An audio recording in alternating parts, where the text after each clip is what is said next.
Hey everyone, welcome. I'm Naomi, and today I want to teach you how to do Vasisthasana, also known as side plank, which is what Vasisthasana is more commonly known as if you learned yoga in a Western country, which many people have.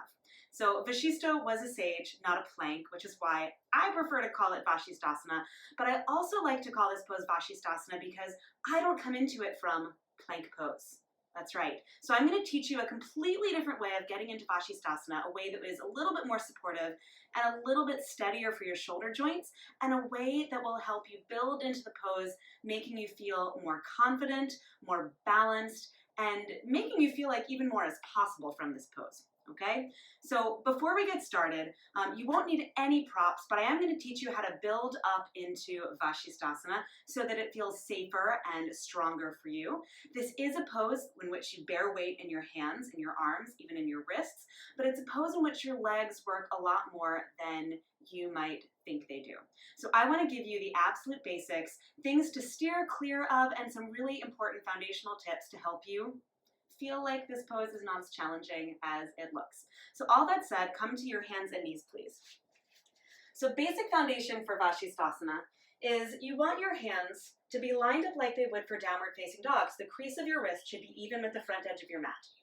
Okay? You want your hands to point a little bit more forward rather than in, and not all the way out, but they can be somewhere in between. So if your hands point out slightly, that's just fine. What matters most is how your hands make contact with the earth, right? So each of your fingers you want to press down, the circumference of your palm presses down, but pull up through your palms, through the center of your palms like a suction cup. So your arms should feel really toned and strong, and that's how you want to keep them. Okay, now pivot on your right knee and extend your left leg toward the back edge of your mat. Okay, now when you do that, your right arm should be not directly underneath your shoulder, but a little bit ahead of your shoulder joints. There's a slight angle.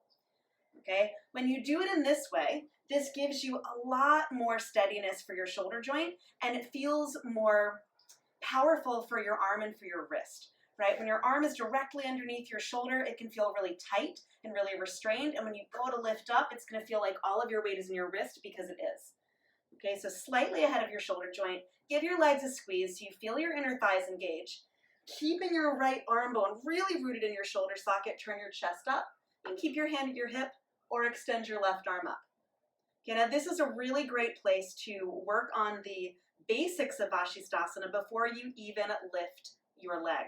Okay, now to test your strength a little, you can lift your right knee and then put it down, lift your whole knee and your foot and put it down, and just sort of feel how that goes in your body.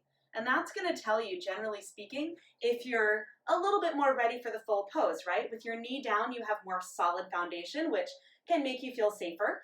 Okay, so it's a good place to work while you're building up strength. Okay, now another great place to work is something that's often called Vasisthasana with a kickstand. Okay, and that one, you can start left hand, not directly underneath your shoulder, but slightly ahead. Take your right foot up into a lunge and lift your left knee. Keeping your left hand planted, turn your right foot out and wiggle it like halfway back towards your left foot. Now when you do, you want to turn your left foot out also. Okay, now this is the kickstand, right? Your right leg is the kickstand, and your left arm is really steady and strong. Okay, now as you squeeze your thighs together, you should feel your hips lift. That's super important.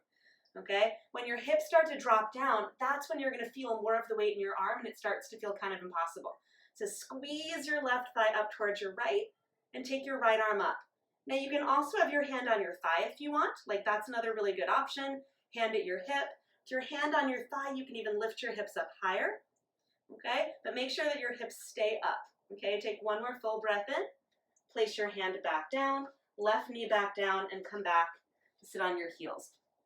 So those are two really great variations to work on while you're building strength in your arms and even in your legs, the actions of your legs, in order to make you feel a little bit steadier and more confident in Vasisthasana.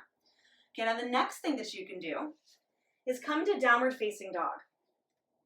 Okay, now downward facing dog, just like you want it to be in Vasisthasana, your hands are as wide as your shoulders, creases of your wrists are even with the front edge of your mat. You really want to press down through your fingers, pull from your hands up. Okay, now keeping your shoulders steady, turn your feet to the left, and you can either keep your left foot right in front of your right and squeeze your legs together, or stack your left foot on top of your right.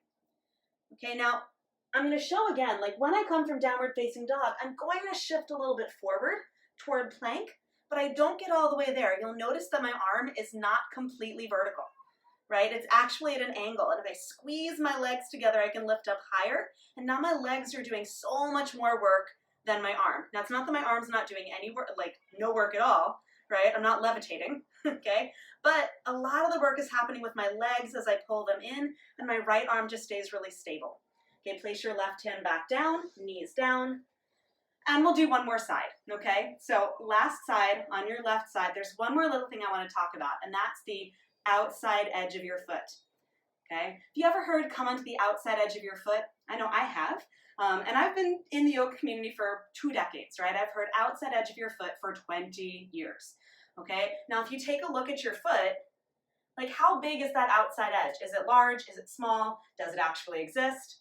It does, but it's so small that the idea of being on the outside edge of your foot, what tends to happen, okay, like first of all, let's say we come from plank. If I come from plank, the tendency is to drop my hip down, right? And now I'm on the outside edge of my foot, but I'm really rolling more onto my ankle and the top of my foot.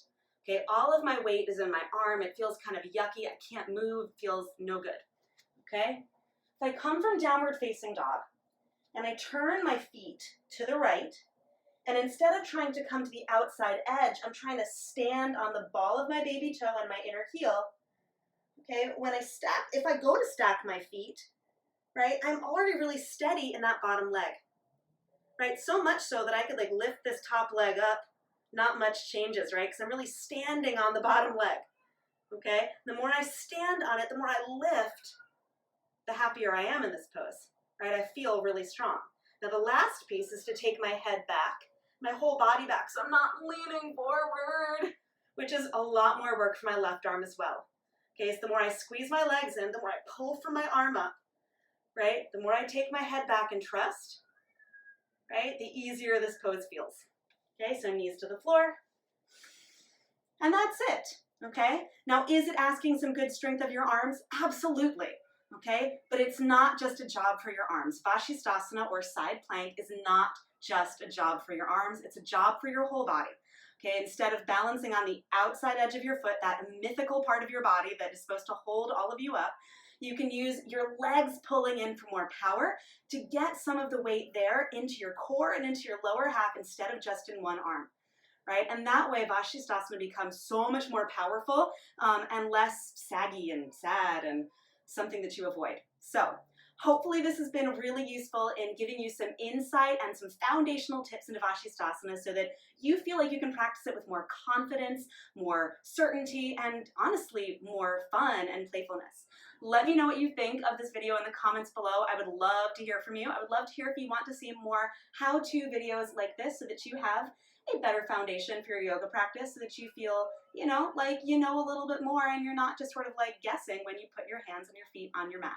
So thanks for tuning in, and I look forward to seeing you back on the mat again really soon. Oh, and if you haven't yet subscribed, please subscribe by clicking on the little link in the bottom right corner so that you can get videos like this whenever you want them and that you see them first before they come out on my channel. Okay? So again, see you on the mat again soon. Bye.